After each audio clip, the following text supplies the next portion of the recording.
We grew up in Plainfield. It was me, my brother, my mom, and my dad. And I always remember, like, a nice functioning household. And then we moved to Summit, New Jersey. And right from the rip, like, I felt like I didn't fit in. I didn't grow up planning on being a heroin addict. That's not what I've wanted to do. A lot of us have like sisters and stuff and brothers that are older. So they would have been like 16, 17 at that time. So they were having parties. We were at those parties. Years later, started snorting dope and all that. I never got into like shooting it in the beginning.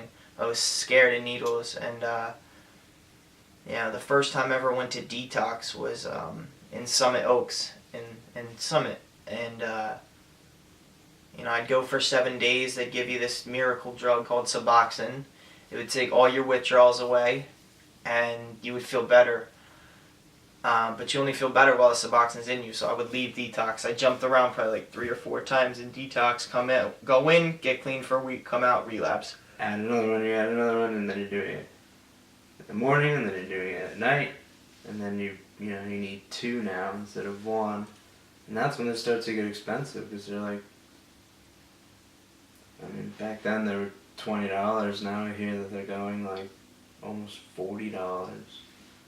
And people are probably still buying them, obviously, but that, like, then you want to try and conserve it even more, so you wind up like shooting it, and you could cook it like you could cook most stuff.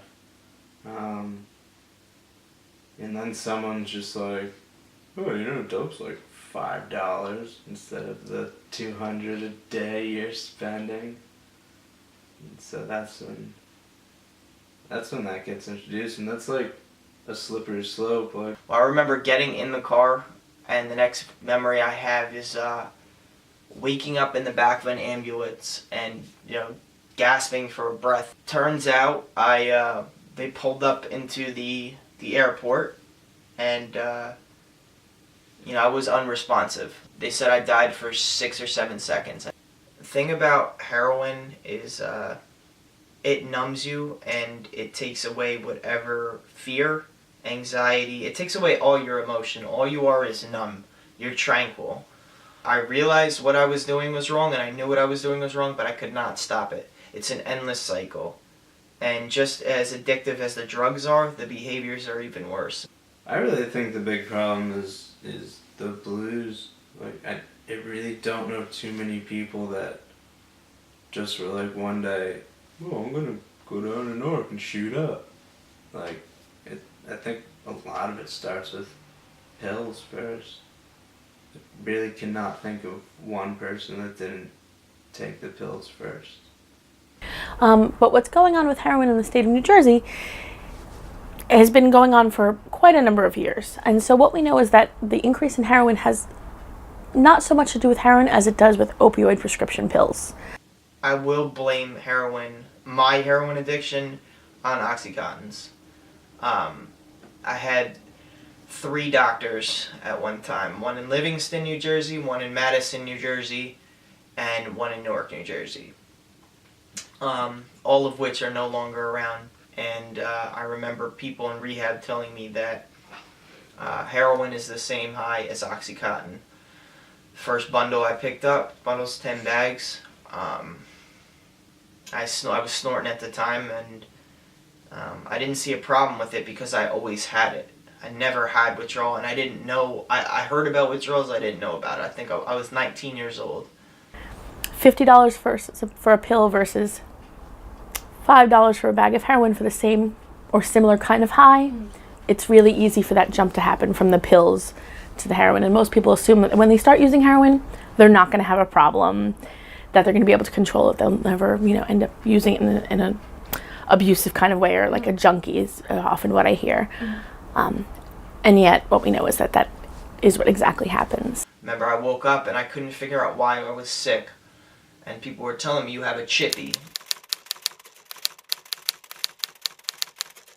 I remember going to the hood, getting another bundle, and telling myself, like, I'll do this, and if I feel better after I do this bag, I have a problem. I sniffed it up, immediately felt better. I think because we have these more affluent communities really rallying behind this drug, we're going to see some attention. You know, the state of New Jersey's pulled together a task force. Institutions like Montclair State, we actually have a heroin risk reduction plan going on here. Even though it's a very small percentage of our students who actually use, we want to make sure that we head it off at the pass, because as a drug, heroin's a pretty dangerous drug, right? I mean, there's a lot of mortality that's related to the heroin use. And that's what's happening with people. That's why the heroin epidemic is going on, because all those clients, I only knew of the 3 doctors. Imagine, like, just in New Jersey, all the freaking doctors. Not even saying in New York, there's still a ton out there. That we see people with moderate means using drugs. The issue that's interesting to me is that we're focusing a lot on these towns and like, oh, this more affluent areas. And I think the reason why it's getting media coverage is that we don't expect those people, right, to be abusing heroin, right? There's a cultural understanding of what an addict is or what a junkie is. April 18th is Good Friday. I get a phone call that morning after I've been clean from July 31st to April 18th that my brother went to the hospital that morning. My brother was lying in the bed, cold and pale as a ghost. And I've seen a couple friends overdosed and dead that were cold and pale, but it doesn't really sink in until it's your family member. And I caused a lot of pain to this guy throughout my active addiction.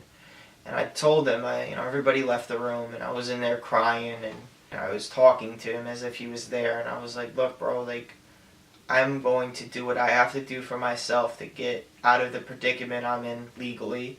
I'm going to be the man I need to be for mom and dad to be able to, say, my son got it together, and I love you and I miss you, bro, and I'm never going to forget you.